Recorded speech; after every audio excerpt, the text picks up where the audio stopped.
Hello everyone, so this is going to be a how-to tutorial on how to use OBS. So I'm going to try to cover as many things as I possibly can and really try to give you guys a good idea as to how certain things need to be set up and balanced in order for things to work properly within OBS. Now I understand that everyone has different hardware and different specs, and because of that, not everybody's going to be able to use the exact same settings as the last guy, and that's why I'm going to have 3 different types of settings and 3 different areas that one of them should definitely absolutely work for you, to give you an idea as to what can and what can't work on your system. Now, before I start off, for those of you that are actually going to be live streaming, first go to speedtest.net and find out what your upload speed is. Now, after you click start and find out what it says on your upload speed, try to set your maximum bitrate within the settings on the encoding tab somewhere around 20% lower than what it said your upload speed was on speedtest.net. The reason I say that is because there's a very minuscule chance that your upload speed is actually going to stay at that number very constantly throughout the entire day. So let's go ahead and start off by going in the settings. Now, as far as the maximum bitrate goes, you want to try to set it to at least 3500. Now, if your upload is a little bit lower than that, around maybe 2800, 3200, somewhere around those lines, then later I'm going to show you something that you could actually set it to that can work well with that bitrate. Now, if you can't handle even 2 megabytes per second upload, then you're simply not going to be able to live stream. And if you do, it's going to be very pixelated and very blocky, and very few people are actually going to be willing to actually watch it, especially if they can't even see what's on the screen or be able to see things very clearly. Now, as far as the bitrate goes, you want to make sure that the buffer size is larger, somewhere around 200 to 300 kilobytes or kilobits per second, higher than the maximum bitrate. And let's just say overall it makes a very big difference. What it does is that it accommodates for when the bitrate every now and then lowers, and it covers that.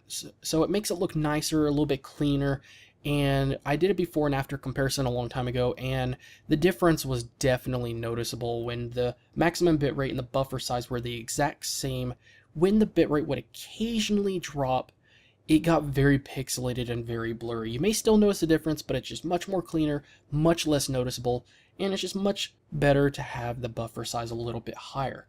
Now, CBR stands for constant bitrate. Now, you want to do this if you have a good, decent, and stable internet connection, or if you're just recording straight up gameplay, then definitely want to have that checked off. Now, if your internet speed is fluctuating a lot, you want to check that off. And the reason is because constant bitrate is of course constant.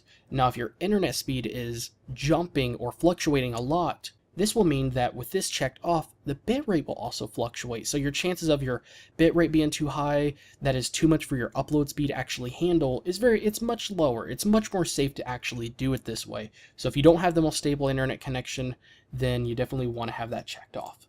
Now, I have NVIDIA NVENC enabled, and what that is it uses NVIDIA's shadowplay technology to handle the encoding on the live streaming or recording gameplay, which is really great. And if you don't know what shadowplay is it uses NVIDIA's CUDA technology, which they've had for quite a while now, which is these chips that are on the graphics card. And what these chips are for is to handle the encoding for video editing, video rendering, and of course video converting, and now live streaming and recording gameplay, which is really nice because it doesn't rely on the GPU itself, it doesn't rely on the CPU like Fraps does, and overall it does not impact your in-game performance. And even when it does, it's by such a minuscule and tiny amount, so you could record and live stream so seamlessly using this technology, which works on any GTX 650 Ti boost or higher 600 series graphics card, or a 750 Ti or higher 700 series graphics card. So if you have one of those, definitely have that enabled, but if you don't, just make sure to choose X264. Now, if you have a quality balance, for example, if you have this checked off, you want to have it at 7 or higher. 7 or higher will be good. 6, it's a little bit iffy, but if you could handle 7 or higher, then your quality should still be good. So as far as audio settings go, you want to have it at least at 128 or higher. Try to go for 192 if you can. Most people try to go for the absolute highest, which it doesn't make too much of a difference, at least if you're recording gameplay for YouTube, because it's going to downscale it to 192. But if you could handle it, turn it up to the max just to deliver better quality audio, and it's just really, really nice that way. But as long as you can handle 128 or higher on your system, then you should be good. Now, as far as this part goes, this is when it gets a little bit complicated. You want to check in the settings for your microphone. Recording, and this is my microphone. Here are the settings. And this is the microphone that I'm using right now. Now go to the Advanced tab, and you'll have a bunch of different options right here. Most microphones have more than 2 options. And if you have one that says 48,000 hertz, then change this right here on the format to 48. But if it only has 44,100 on the highest one, then set it to 44.1. Make sure to choose the highest setting because that will ultimately end up with better quality audio overall. So always make sure to have this enabled.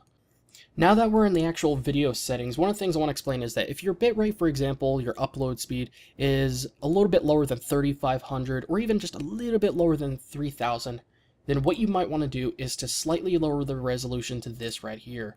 And the reason I say this is because as cool as it may be to just turn the resolution up to the max, it's not always ideal. You need to have a bitrate that can match it nicely. And the reason I say this is because the larger the resolution, the larger the video size, which means that same bitrate is going to have more information and more detail to calculate. And because of that, high bitrate always looks nicer because it could handle more details and it could just make it look much nicer overall. Whether it's at a low or high resolution, it always look nice. But if you have the bitrate low and the resolution high, what will happen is that because the bitrate is so low, it's not going to be able to calculate for very many details and information on that huge video size. And because of that, it's going to be very blocky and pixelated. So you want to make sure you have a reasonable resolution. That bitrate is going to match nicely. So if you have 3500, 720p, or this resolution will work very, very nicely. And most people always go for 36 samples, and it does what it does. It means better detail. It's almost like getting a new texture pack. This is like the maximum texture settings for the most part. And this is like playing at high texture settings or something along those lines. You know, you can't see quite as much detail, but if your system can't handle 36, then set it to 16, as long as you don't have it on this one right here, which is the fastest, because it just does not look that good. This one still has reasonable amount of detail, and it will still look nice overall. And the less detail, the more cleaner it should look overall. Now, as far as the bitrate goes, you want to make sure that the bitrate is above 30. And the reason I say that is because occasionally when you're live streaming and playing games, the frame rate within the game is going to drop. Sometimes it'll drop from 60 to 45. Now, even though you're recording at 30 FPS, for example, the problem is that because the frame rate dropped within the gameplay that you recorded is also going to drop the frame rate. And if you're only recording at 30 FPS, it's going to drop below 30. You do not want your gameplay to get below 30 FPS because it gets very choppy, very sluggish, and it almost becomes like a slideshow, and nobody wants to really watch that. But if you record at 36, 37, or 38, then what it will do is it'll add flexibility, and when the game occasionally drops the frame rate, it'll keep it from dropping below 30 FPS, or at least it lowers the chance to a minuscule amount. So your chances of it dropping below 30 FPS is very, very minuscule. So it's really great, so you're much more likely going to have smooth gameplay, and it's just really, really nice to do that overall. It's much safer that way. Let's go ahead and go to the Advanced tab, and since I'm not using the NVIDIA NVENC settings for the encoding, what you want to have this on is if you don't have the best CPU, set it to ultra fast. But if you want to try, go it for super fast, because the faster it is, the less the good the quality is, because it does the encoding much faster, but it's not able to do as good of a job on it. So if you could set it to super fast from ultra fast, then it'll definitely look noticeably nicer. But if you have a 6-core CPU or an AMD FX 8320 or 8350, an 8-core CPU from, AMD, then you want to go for super fast if your system can handle it, because it'll look much nicer. For example, if you have great hardware but you have a low upload speed, then you probably want to get the best quality you possibly can for that upload speed. And setting it to super or very fast will definitely make a noticeable difference. And it'll definitely be good because it'll still be able to work with the same upload speed. So overall, it's very, very nice. So let's go ahead and go back to the encoding and set it to NVIDIA. Now, when you go to the Advanced tab, what you want to set it to is high quality. Some people go for high performance, but the quality to performance ratio is just not as good as you would want it. I have found some very good settings that get me really good quality gameplay, but it makes very, very little impact on the gameplay when I'm playing the game. And maybe might drop the frame rate as much as like 5 FPS. So the game will still run buttery smooth, but with good quality. And when you set it to high performance, it's actually very, very hard to get good quality. It actually lowers the bitrate. And even when you higher the bitrate by quite a lot, you don't even notice the actual gameplay recording actually looking any better.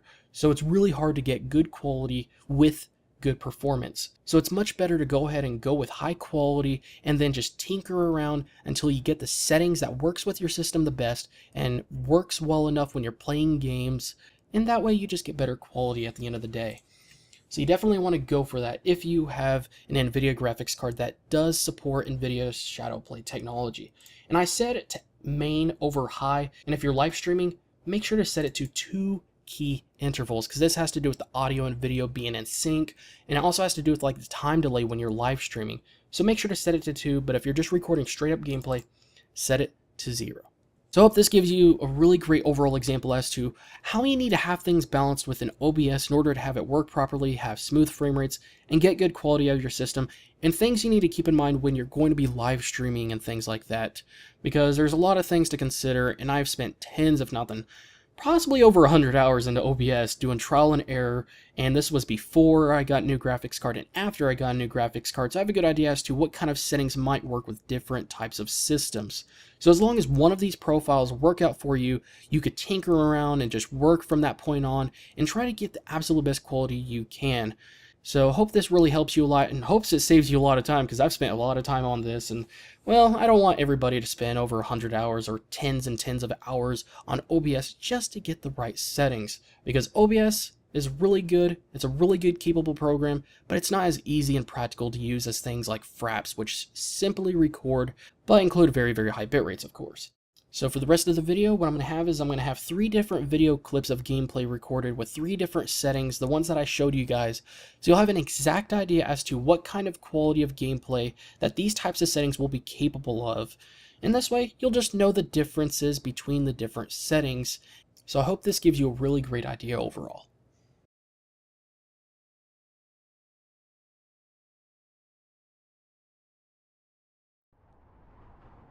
Hey, this is a battle of attrition. Target and destroy all enemy forces.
Turn this fight around, and I mean right now.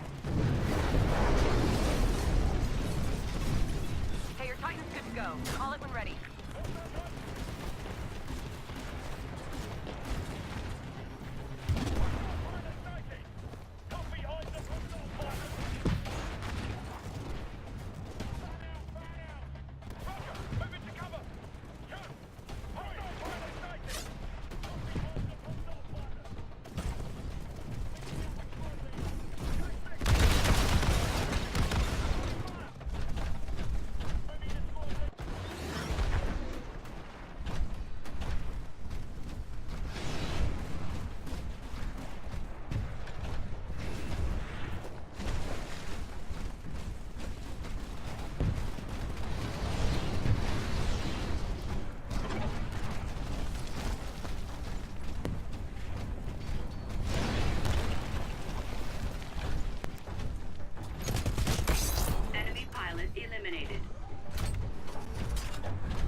Pilot, your Titan will be ready in 30 seconds.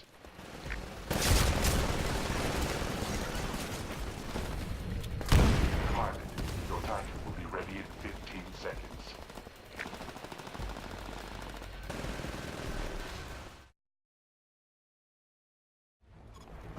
Hey, your Titan's good to go. Call it when ready.